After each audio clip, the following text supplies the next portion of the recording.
Por el Ministerio Público, ¿quién comparece? Licenciado Diego Alberto Castillo Cázares, agente del Ministerio Público, con datos previamente registrados ante este tribunal. Mauricio Lozano Villarreal, agente del Ministerio Público con cédula profesional y domicilio previamente registrados ante este tribunal. Defensa.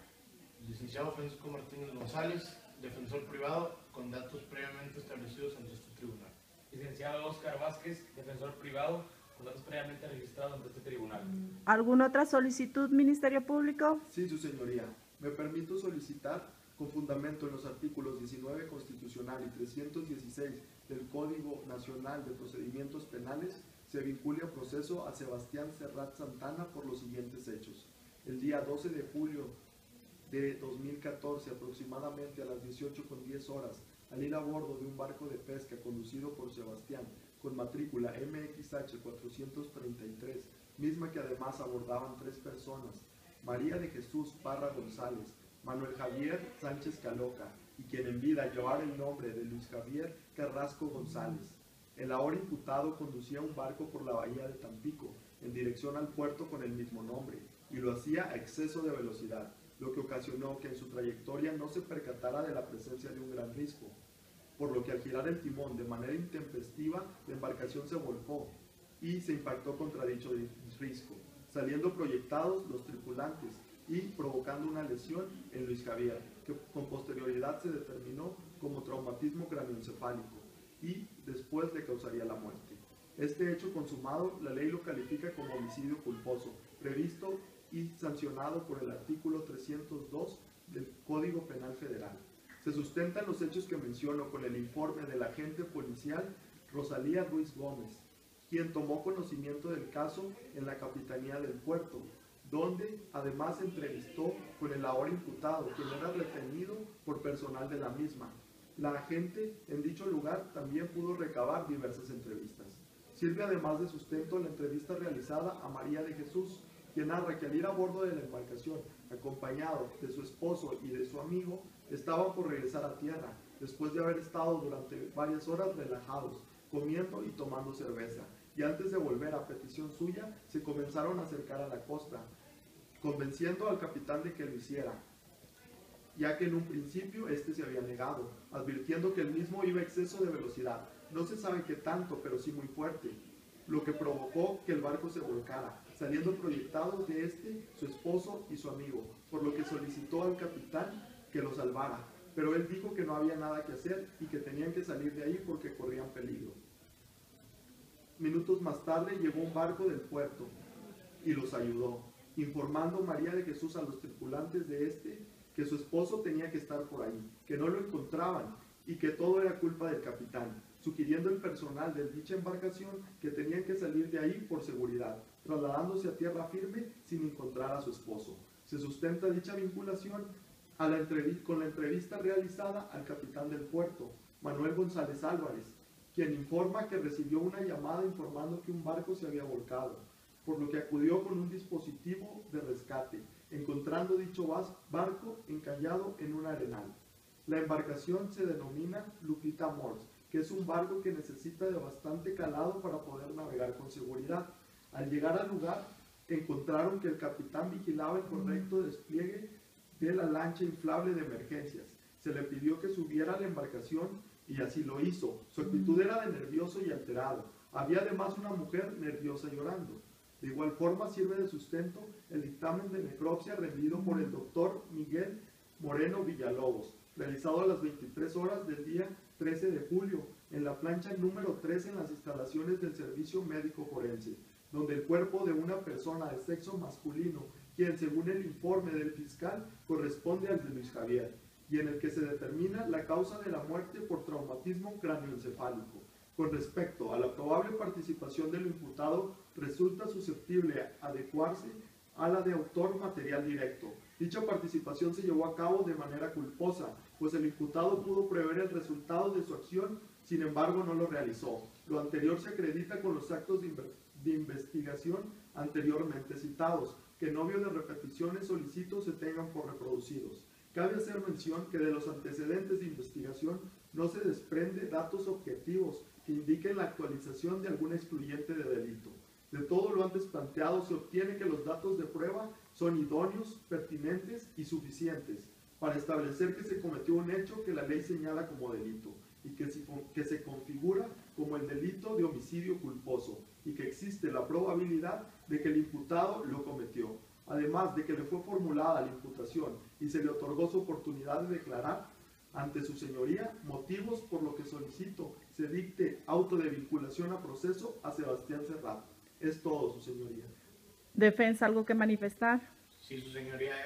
Esta defensa solicita que no se dicte auto de vinculación a proceso a Sebastián Serrat, debido a que mi cliente no fue el responsable del deceso de Luis Javier Carrasco González, en virtud de que sí es cierto, debidamente, que Sebastián Serrat conducía un barco de pesca quedado debidamente descrito, y que si bien también es cierto que ha sido capitán de embarcaciones por más de 6 años y sin ningún inconveniente hasta ahora. Y la realidad de las cosas es que el incidente fue este incidente es que mi cliente conducía de manera normal la embarcación. De referencia, llevaba a 3 tripulantes, 2 hombres y una mujer, las cuales estuvieron bebiendo bebidas alcohólicas por un par de horas, y ya para regresar otra vez al puerto se pusieron de un estado emocional ya de necedad, por la cual insistieron a dar un último paseo por la bahía. Ya casi llegando a donde se iba a retornar en la bahía, el barco encalló en unos arenales y volcó. Y por esta volcadura salieron 2 tripulantes disparados de la embarcación, la cual fueron los 2 hombres. El capitán fue a hacer las maniobras de rescate, tales como inflar el bote salvavidas y revisar si el bote no estaba tirando diésel. Se localizó a uno de los pasajeros y fueron trasladados a un bote de embarcación del puerto que los auxilió. Los encargados de esta embarcación les pidieron que subieran para ponerlos a salvo en tierra firme. La pasajera, María, también estaba muy nerviosa, decía que todo era culpa de mi cliente, pero no fue así. Lo anterior se demuestra con los datos de investigación de manera inicial, con la propia manifestación de mi cliente. La entrevista hecha a María de Jesús y los datos que arroja la necropsia, siendo aquí donde debemos de prestar más atención a las causas de la muerte, ya que la necropsia fue insuficiente, ya que el médico solo realizó 2 aberturas, la abdominal y la craneal, señalando así como causa de la muerte el traumatismo craneoencefálico, mas no cumpliendo con todas las técnicas de procedimientos determinados de manera clara y precisa para llevar a cabo un dictamen de necropsia, tales como el diagnóstico, historia clínica, lugar de realización de la necropsia, descripción de lesiones, toma y envío de muestras de laboratorio, protocolo de necropsia, inspección externa, incisión primaria y secundaria, incisión e inspección de cada una de las cavidades del cuerpo sin excluir ninguna de ellas para determinar así de una manera clara y precisa las causas de la muerte de la persona, y no debiendo de ninguna manera conformarse con un solo indicio que sería el traumatismo craneoencefálico, como en este caso, motivo por el cual no debe de haberse hecho de la manera correcta, da como resultado que no tengamos de manera clara y precisa las causas de la muerte de Luis Javier Carrasco González. Tales son requisitos indispensables para poder imputar a mi defenso el resultado, y es por eso que solicito la no vinculación a proceso. Ministerio Público, ¿alguna otra solicitud? Sí, su señoría. Solicito permiso para deambular. Adelante. Una vez que se ha dictado auto de vinculación a proceso por los hechos que la ley califica como delito de homicidio culposo por haber privado de la vida a otro, esto según el artículo 302 del Código Penal Federal, así como la probabilidad de que Sebastián Serrat Santana haya participado en la comisión de los hechos, solicitamos lo siguiente. Con fundamento en el párrafo segundo del artículo 19 de la Constitución Política de los Estados Unidos Mexicanos, así como del artículo 153 del Código Nacional de Procedimientos Penales, REU, se le imponga al hoy imputado una medida cautelar de tipo personal. Esto con la finalidad de asegurar su presencia durante todo el juicio y así atender al riesgo de fuga que en el caso se presenta, siendo las medidas cautelares las siguientes: presentación periódica ante el juez cada 15 días y la prohibición de salir tanto del país como de la localidad de Tampico sin previa autorización del juez. Medidas que se sustentan en el artículo 155, fracción primera y quinta del Código Nacional de Procedimientos Penales. Dichas medidas, su señoría, en ningún momento se consideran excesivas, ya que atienden al peligro que hay que se sustraiga de la acción de la justicia, peligro o temor que se desprende de la opinión de la Unidad de Medidas Cautelares del Estado de Tamaulipas. Efectivamente, los argumentos que encuentra esta representación social para solicitar dichas medidas se desprenden de la declaración que hiciere el mismo imputado Sebastián Serrat Santana ante la directora de la Unidad de Medidas Cautelares, declaración que se resume en los siguientes hechos. Sebastián Serrat solo lleva 3 meses viviendo en la ciudad de Tampico, donde vive solo y en un inmueble de renta. Es esposo y padre de un niño de 8 años con los cuales mantiene un contacto habitual y que además dependen económicamente de él. Siguió manifestando que su familia vive en boca del río Veracruz, lugar donde vivió los 12 años anteriores al hecho. Con esto podemos asumir que Sebastián Serrat Santana no tiene el arraigo suficiente en esta ciudad y por lo cual se asume la posibilidad de que se sustraiga a la acción de la justicia. De las declaraciones hechas por el mismo imputado, se asume que no tiene motivos ni económicos ni sentimentales suficientes para permanecer en esta ciudad, haciendo más palpable la posibilidad de que huya con su familia a boca del río Veracruz y que de esta manera se obstaculice el principio de continuidad establecido en el artículo 20 de nuestra Constitución.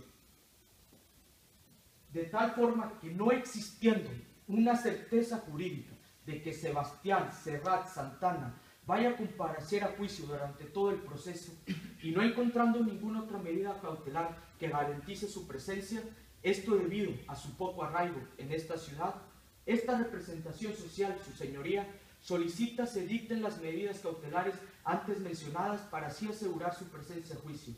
Medidas que respetan en todo momento el principio de proporcionalidad establecido en el artículo 156 del Código Nacional de Procedimientos Penales, así como el principio de mínima intervención que en este caso se da. Por lo anteriormente expuesto, su señoría, esta representación social solicita se dicten las medidas necesarias para el correcto desarrollo de todo el proceso. Es todo, su señoría. Defensa, ¿algo que manifestar? Sí, su señoría. Yo proceso para deambular. Adelante.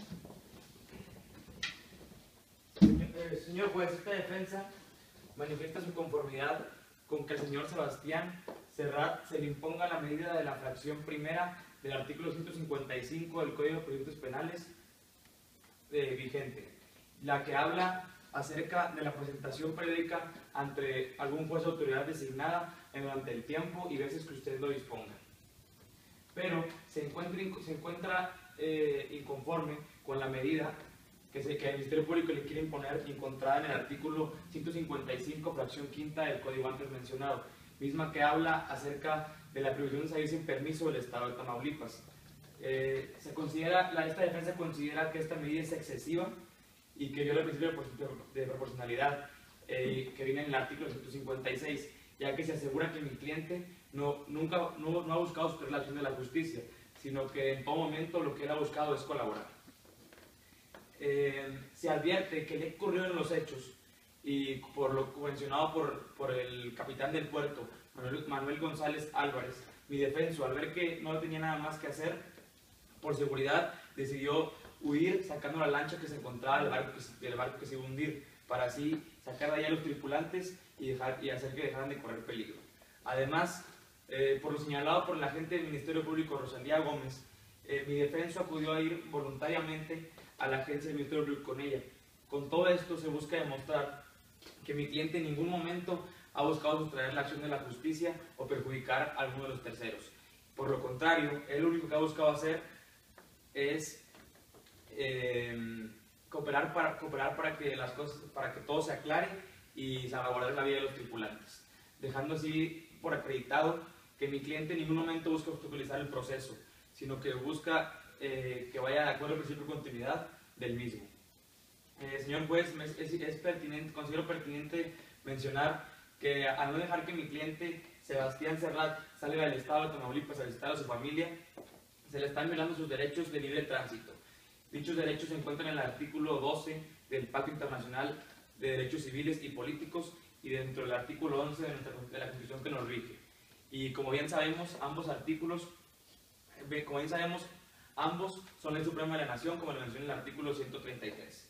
Además, señor juez, mi cliente cuenta con una familia en el estado de Veracruz. Es por eso que solo tenía 3 meses dentro del estado de Tamaulipas. Y como sabemos, lo frecuenta regularmente debido a que él es el sustento de esta casa, de la casa de su familia.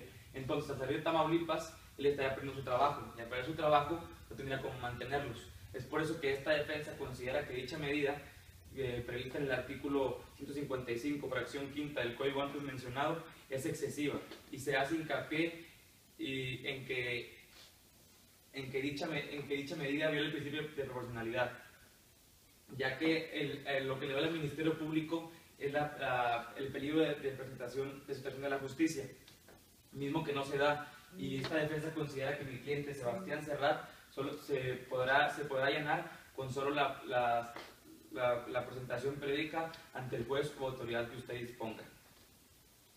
Por todo esto mencionado, su señoría, esta defensa considera que lo que el Ministerio Público la medida del Ministerio Público quiere imponer a mi cliente del artículo 155, fracción quinta, es excesiva y causaría gran daño a la familia de mi cliente y a él. Sería todo, señoría.